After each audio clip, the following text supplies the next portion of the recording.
ओम शांति। कोई भी खुशी किसी को मत बताओ, नज़र सच में लगती है, गहरी सच्चाई जो कोई नहीं बताता। देखिए, ये जो आप किसी भी काम के होते ही, किसी भी छोटी सी खुशी के होते ही उसे किसी को बताने के लिए बेचैन हो जाते हो, ये आदत साधारण नहीं है। ये आदत आपके भीतर की एक गहरी कमजोरी को प्रकट करती है। आप सोचते हो कि आप खुशी बांट रहे हो, लेकिन वास्तव में आप अपनी खुशी को खोलकर सबके सामने रख देते हो, और जो खुला होता है वो सुरक्षित नहीं होता है। मनुष्य बहुत कोमल है, ऊपर से कठोर दिखता है लेकिन अंदर से बहुत नाजुक है। उसके सुख कांच की तरह होते हैं, जरा सी ठोकर और दरार पड़ जाती है। लेकिन आप क्या करते हो, जैसे ही जीवन में कुछ अच्छा घटता है तो आप उसे शब्दों में ढाल देते हो, दिखाने लगते हो, सुनाने लगते हो, जैसे अंदर ठहरना आपको आता ही नहीं। आपसे ये नहीं कह रहे हैं कि दुनिया बुरी है, आपसे ये भी नहीं कह रहे हैं कि हर देखने वाली आँख शत्रु है, पर आपसे आज ये अवश्य कहेंगे कि हर आँख पवित्र नहीं होती, हर दृष्टि में प्रेम नहीं होता। कुछ दृष्टियां खाली होती हैं। खाली मन बहुत खतरनाक होता है। खाली मन तुलना करता है, खाली मन जलता है, खाली मन चुभता है। नज़र कोई जादू नहीं है, नज़र कोई टोटका नहीं है, नज़र चेतना का स्पर्श है।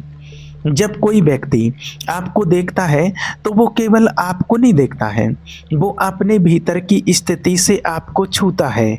यदि उसके अंदर संतोष नहीं है तो उसकी दृष्टि में विष होगा। यदि उसके अंदर अपूर्णता है तो उसकी दृष्टि में खरोंच होगी, और आप अपनी खुशी को लेकर उस दृष्टि के सामने खड़े हो जाते हो। तो सोचो, आप जब आप बीज बोते हो तो क्या आप उसे सबको दिखाते हो? जो चीज़ कच्ची होती है उसे अंधेरे की ज़रूरत होती है, मौन की ज़रूरत होती है, एकांत की ज़रूरत होती है। प्रकाश में वो जल्दी सूख जाती है। लेकिन मनुष्य का मन बड़ा अजीब है, वो अंदर से डरा हुआ है। उसे लगता है कि अगर उसने नहीं बताया तो उसकी खुशी अधूरी रह जाएगी। जैसे खुशी को प्रमाण चाहिए, गवाह चाहिए, तालियों की ज़रूरत है। ये मांग कहाँ से आती है? ये मांग अंदर की रिक्तता से आती है। जिस दिन आप अंदर से पूर्ण हो जाओगे उस दिन आप चुप रहना जान जाओगे। नज़र तब लगती है जब आप खुले होते हो, नज़र तब लगती है जब आप अपने अंदर खड़े नहीं होते, नज़र तब लगती है जब आप बाहर की स्वीकृति पर निर्भर होते हो। क्योंकि जो व्यक्ति बाहर की स्वीकृति चाहता है वो बाहर की ही चोट भी स्वीकार करता है। इस बात को ध्यान से समझो। आप अपनी किसी को खुशी बताते हो, सामने वाला मुस्कुराता है, वो कहता है बहुत अच्छा, लेकिन उसके अंदर कुछ और चलता है। उसके अंदर तुलना उठती है, उसके अंदर सवाल उठता है, उसके पास सवाल उठता ये क्यों नहीं है मेरे पास। वो स्वयं को छोटा महसूस करता है और ये भावना उसकी आंखों से होकर आपके जीवन में प्रवेश कर जाती है। ये कोई सोच समझ कर किया गया कार्य नहीं होता है, ये अनजाने में होता है, इसलिए ये और भी खतरनाक है। क्योंकि जो जानबूझकर नुकसान करता है उससे बचना तो आसान है, जो अनजाने में चोट करता है वो हर जगह। पुराने समय के लोग इस बात को जानते थे, इसलिए वो अपने सुख को चुपचाप जीते थे। वे शोर नहीं मचाते थे, वे अपनी योजनाएं हवा में नहीं उछालते थे। वे जानते थे कि जो बात अभी पक रही है उसे हवा नहीं लगनी चाहिए। आज का मनुष्य उल्टा हो गया, वो पहले बोलता है फिर करता है, पहले दिखाता है फिर उसमें जीता है, और जब चीज़ टूट जाती है तो कहता है कि नज़र लग गई। नज़र बाहर से नहीं आती, नज़र अंदर से आमंत्रित की जाती है। जब आप अपनी खुशी को शब्द देते हो तो आप उसे कमज़ोर करते हो। शब्द भारी होते हैं, वे ऊर्जा को बांट देते हैं। अंदर जो रस है वो बाहर बहने लगता है। इसलिए आपने देखा होगा किसी दिन बहुत अच्छा लगता है और आप सबको बता देते हो, अगले ही दिन वो अच्छा सा भाव गायब हो जाता है। आप सोचते हो क्या हुआ? कुछ हुआ नहीं, आपने ही उसे बाहर फेंक दिया। खुशी अंदर टिकती है, बाहर नहीं। ये समझना बहुत ज़रूरी है कि मौन कोई दबाव नहीं है, मौन डर नहीं, मौन जागरूकता है, मौन सुरक्षा है, मौन आत्मसम्मान है। जो व्यक्ति अपने सुख को छुपा सकता है वो कमज़ोर नहीं होता, वो बहुत मजबूत होता है। कमज़ोर व्यक्ति ही दिखाता है, कमज़ोर व्यक्ति ही बताता है, मजबूत व्यक्ति जीता है। जब आप भीतर खुश होते हो तो आपको बताने की ज़रूरत नहीं पड़ती है। आपकी आंखों में एक ठहराव होता है, आपके चेहरे पर एक शांति होती है, वह काफ़ी है, उससे ज़्यादा कुछ कहने की ज़रूरत नहीं। लेकिन आप तो अपनी योजनाएं भी बता देते हो, अभी काम शुरू भी नहीं हुआ और आप घोषणा कर देते हो, अभी सपना देखा भी नहीं और आप उसे शब्द दे देते हो, फिर वही सपना अधूरा रह जाता है और आप कहते हो किसकी नज़र लग गई। सच ये है कि सपना तब तक सुरक्षित नहीं होता है जब तक वो आपके अंदर गहरा ना हो जाए। जो चीज़ गहरी नहीं हुई उसे दिखाना आत्मघात है। नज़र इसलिए लगती है क्योंकि आप असुरक्षित हो, नज़र इसलिए लगती है क्योंकि आप अंदर नहीं ठहरे हो, नज़र इसलिए लगती है क्योंकि आप बाहर देख रहे हो। जिस दिन आप अपने अंदर खड़े हो जाओगे उस दिन हज़ार आंखें भी आपको छू नहीं पाएंगी। ये बात समझने की है, मानने की नहीं। समझ में आते ही व्यवहार बदल जाता है। अभी आपको ये अजीब लग सकता है, आपको लग सकता है कि चुप रहना बोझ है, लेकिन चुप रहना बोझ नहीं, विश्राम है। चुप रहना अपने आप को समेटना है, चुप रहना अपने जीवन को सुरक्षित करना है। जो व्यक्ति बहुत बोलता है वह बहुत बिखरा हुआ होता है, जो व्यक्ति कम बोलता है वह अपने अंदर इकट्ठा होता है। इसलिए स्वयं भगवान परमपिता परमात्मा शिव भी हमसे रोज कहते हैं, भगवान कम बोलो, मीठा बोलो और धीरे बोलो, और फिर उसे कोई नज़र छू नहीं सकती है। ये पहला सूत्र याद रखो। जो अभी नाजुक है उसे छुपाओ, जो अभी बढ़ रहा है उसे शोर से बचाओ, जो अभी अंदर है उसे अंदर ही रहने दो। यहीं से समझ की यात्रा शुरू होती है। नज़र से बचने का अर्थ भी यही है कि आप डर के जीने लगो। नज़र से बचने का अर्थ ये नहीं है कि आप डर से जीने लगो। नज़र से बचने का अर्थ यह है कि आप अपने अंदर स्थिर हो जाओ, कि आपकी खुशी को बाहर की हवा की ज़रूरत ही ना पड़े। आपने देखा होगा कि जो फल कच्चा होता है वो पेड़ के पत्तों के बीच छिपा रहता है। धूप उसे सीधे नहीं छूती, हवा उसे झकझोर नहीं पाती है, लेकिन जब वही फल पक जाता है तो वो स्वयं गिर पड़ता है। तब उसे छुपाने की ज़रूरत नहीं रहती है, तब कोई नज़र उसका कुछ नहीं बिगाड़ सकती है, क्योंकि अब उसमें परिपक्वता है। मनुष्य की खुशी भी ऐसी ही है। जो खुशी अभी कच्ची है उसे दिखाना अपने ही हाथों से तोड़ देना है। लेकिन आप ऐसा क्यों करते हो? क्यों अपनी खुशी को छुपा नहीं पाते? क्यों तुम्हें लगता है कि अगर आपने नहीं बताया तो वो खुशी सच नहीं होगी? आपको लगता है कि अगर किसी ने देखा नहीं, सुना नहीं, सराहा नहीं तो जैसे वो घटित ही नहीं हुई। ये बहुत गहरी बीमारी है। ये बीमारी बाहर से मान्यता पाने की है। जिस दिन आपने ये जान लिया कि आपकी खुशी को किसी गवाह की आवश्यकता नहीं, उसी दिन नज़र का प्रभाव समाप्त हो जाता है। ध्यान रखना, नज़र का सबसे बड़ा द्वार आपकी जुबान है। आप बोलते हो और उसी क्षण आप अपने अंदर की ऊर्जा को बाहर कर देते हो। शब्द केवल सूचना नहीं होते हैं, शब्द आपकी चेतना को ढोते हैं। जब आप किसी से अपनी खुशी कहते हो तो आप अपनी चेतना का एक हिस्सा उसे दे देते हो और हर व्यक्ति उसे संभाल नहीं सकता। कुछ लोग होते हैं जो सुनते हैं लेकिन अंदर कुछ और चलता है। उनके भीतर ईर्ष्या उठती है, चाहे वे उसे स्वीकार ना करें। उनके अंदर तुलना उठती है, चाहे वे मुस्कुराकर बधाई दें। ये सब बाहर से दिखाई नहीं देता है, लेकिन अंदर घटता है और अंदर की वही हलचल दृष्टि के माध्यम से आपके जीवन को छूती है। इसलिए समझो, छुपाना छल नहीं, छुपाना झूठ नहीं है, छुपाना आत्मरक्षा है। जब आप अपने सुख को छुपाते हो तो आप किसी से कुछ छीन नहीं रहे, आप बस अपने भीतर उसे पकने का समय दे रहे हो।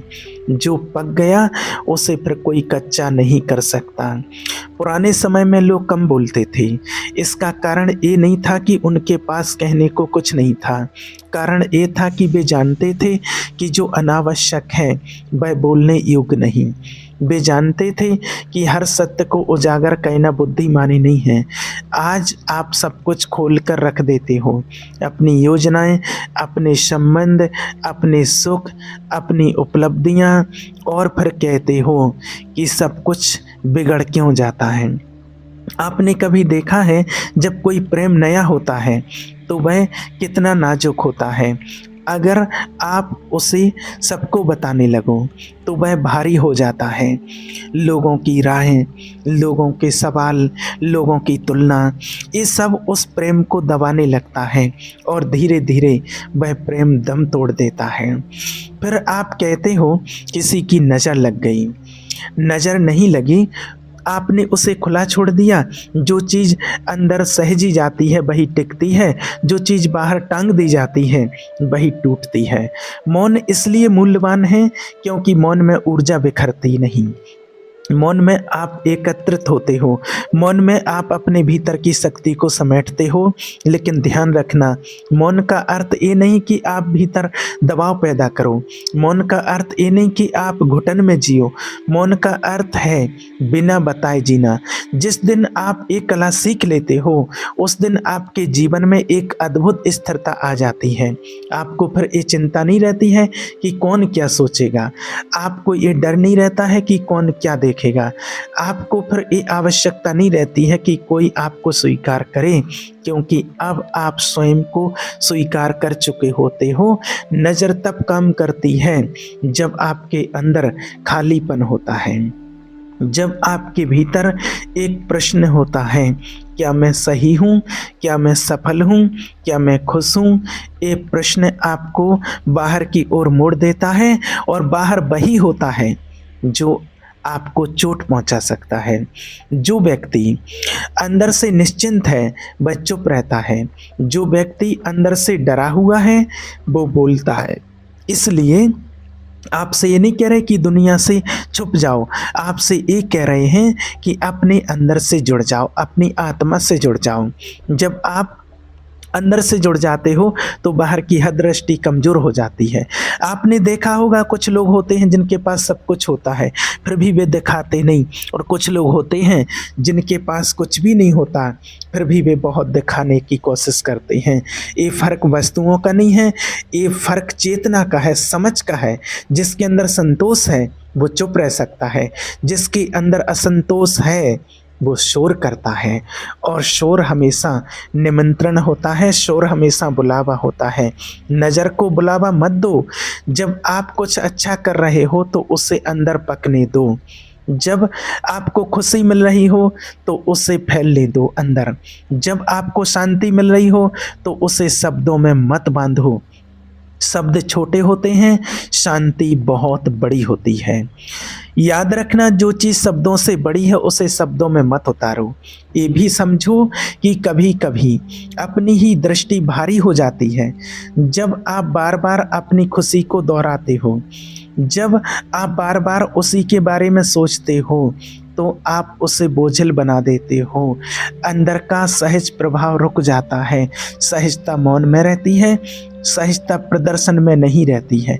इसलिए जो व्यक्ति जीवन को सहजता से जीना चाहता है उसे चुप रहना सीखना पड़ता है, उसे अपनी उपलब्धियों का ढिंढोरा नहीं पीटना पड़ता, उसे अपने सुख का प्रमाण नहीं देना पड़ता। वो जानता है जो घटा वो घटा है, किसी के जानने या ना जानने से उसमें कोई कमी नहीं आती। ये समझ आ जाए तो नज़र का भय समाप्त हो जाता है, क्योंकि अब भय का आधार ही मिट गया। आप चुप रहो लेकिन अंदर जागे रहो, आप छुपाओ लेकिन डर से नहीं, समझ से। आप कम बोलो लेकिन अंदर गहराई से जियो। यही संतुलन है, यही सुरक्षा है और यही अंतिम बात। और इस अंतिम बात को बहुत शांत होकर के समझो। नज़र से बचने का अंतिम उपाय छुपाना नहीं है, नज़र से बचने का अंतिम उपाय है अंदर इतना गहरा हो जाना कि बाहर की कोई दृष्टि आपको छू भी ना पाए। शुरुआत में चुप रहना एक अभ्यास होता है, लेकिन अंत में चुप रहना स्वभाव बन जाता है। तब आप कोशिश नहीं करते, तब आप स्वाभाविक रूप से कम बोलते हो, तब आपको याद ही नहीं रहता है कि क्या बताया जाए और क्या नहीं, क्योंकि अंदर से बताने की आवश्यकता ही समाप्त हो जाती है। ये बहुत बड़ा परिवर्तन है। जब आप अंदर स्थिर हो जाते हो, तब नज़र का सिद्धांत अपने आप निष्प्रभावी हो जाता है, क्योंकि नज़र हमेशा सतह पर काम करती है। जो गहराई में उतर गया उसे सतह की हलचल क्या हानि पहुंचाएगी। सोचो, समुद्र को ऊपर लहरें हैं, तूफान है, शोर है, लेकिन नीचे गहराई में सब शांत है। आपका जीवन भी ऐसा ही हो सकता है। जब आप अपनी खुशी को अंदर जीना सीख लेते हो, तब बाहर चाहे कोई देखे या ना देखे, आपके अंदर कुछ हिलता नहीं। तब आपकी प्रसन्नता किसी की दृष्टि पर निर्भर नहीं रहती, तब आपकी शांति किसी की स्वीकृति की मोहताज नहीं रहती। नज़र वहीं असर करती है जहाँ अहंकार होता है, जहाँ दिखाने की इच्छा होती है, जहाँ तुलना की भूख होती है। जिस दिन आपने ये जान लिया कि आपका जीवन कोई प्रदर्शनी नहीं है, उस दिन नज़र का खेल समाप्त हो जाता है। आज की दुनिया में सबसे बड़ा संकट यही है कि हर व्यक्ति दिखने में व्यस्त है, जीने का समय ही नहीं है। लोग अनुभव कम करते हैं और बयान ज़्यादा देते हैं। वे अंदर कम उतरते हैं, बाहर ज़्यादा भागते हैं, और जो बाहर भागता है वही थकता है, जो बाहर भागता है वही टूटता है। जिस व्यक्ति ने मौन को मित्र बना लिया, वो धीरे धीरे अदृश्य हो जाता है। और अदृश्य होने का अर्थ ये नहीं है कि वह छिप जाता है। अदृश्य होने का अर्थ है कि वह अनावश्यक रूप से दिखाई नहीं देता है, वह केवल वहीं उपस्थित होता है जहां उसका होना जरूरी है। ऐसे व्यक्ति पर नज़र टिकती नहीं, क्योंकि नज़र को शोर चाहिए, नज़र को चमक चाहिए। मौन में नज़र भटक जाती है। यही कारण है कि जो व्यक्ति बहुत सरल होता है, बहुत सहज होता है, उसे लोग नज़र भी नहीं लगाते, क्योंकि वहाँ पकड़ने को कुछ होता ही नहीं है। वहाँ अहंकार नहीं होता, प्रदर्शन नहीं होता, तुलना नहीं होती। आपने देखा होगा, साधारण सा आदमी, साधारण जीवन, साधारण व्यवहार, लेकिन अंदर एक गहरी शांति। उससे कोई जलता नहीं, उससे कोई परेशान नहीं होता है, क्योंकि वह किसी को चुनौती नहीं देता है, वह किसी को छोटा नहीं बनाता है। नज़र हमेशा वहीं जाती है जहां चुनौती महसूस होती है। इसलिए यदि आप चाहते हो कि आपका जीवन सुरक्षित रहे, तो अपने सुख को चुनौती मत बनाओ, उसे तुलना का विषय मत बनाओ। जो आपको मिला है उसे कृतज्ञता में बदलो, प्रदर्शन में नहीं। कृतज्ञता अंदर होती है और प्रदर्शन बाहर होता है। जब आप कृतज्ञ होते हो तो आप छुप जाते हो, जब आप प्रदर्शन करते हो तो आप अकड़ जाते हो, और अकड़ हमेशा टूटती है। धीरे धीरे आप ये भी देखोगे कि जब आप कम बताते हो तो लोग कम दखल देते हैं, जब आप कम दिखाते हो तो लोग कम सवाल पूछते हैं, जब आप कम बोलते हो तो लोग आपको ज़्यादा सुनने लगते हैं। मौन में एक अद्भुत गरिमा होती है। एक गरिमा आपको हमेशा सुरक्षित करती है, और एक गरिमा आपको हमेशा मजबूत बनाती है, और एक गरिमा आपको स्वतंत्र बनाती है। तब आप ये नहीं सोचते कि कौन क्या देख रहा, तब आप ये नहीं सोचते कौन क्या कहेगा, तब आप सिर्फ जीते हो, और जो जी रहा है वो सुरक्षित है। नज़र की सबसे बड़ी शक्ति आपका डर है। डर हटते ही नज़र निष्प्रभावी हो जाती है। जब आप डरना छोड़ देते हो, जब आप साबित करना छोड़ देते हो, जब आप दिखाना छोड़ देते हो, तब जीवन अपने आप संतुलित हो जाता है, और आपको फिर किसी उपाय की ज़रूरत नहीं पड़ती, आपको किसी सुरक्षा कवच की ज़रूरत नहीं पड़ती। आप स्वयं ही कवच बन जाते हो। याद रखो, खुशी को अंदर रखो, वो बढ़ेगी। खुशी को बाहर रखो, वो घटेगी। जो भीतर ठहर गया वही अमीर है, जो बाहर भटकता रहा वही गरीब है। नज़र से बचने का अंतिम सूत्र यही है, इतना अपने अंदर उतर जाओ कि बाहर का कोई स्पर्श आपको छू ही ना सके। फिर चाहे दुनिया देखे या ना देखे, आपकी शांति अडिग रहेगी, आपकी खुशी अडिग रहेगी, और वही असली विजय है। ओम शांति।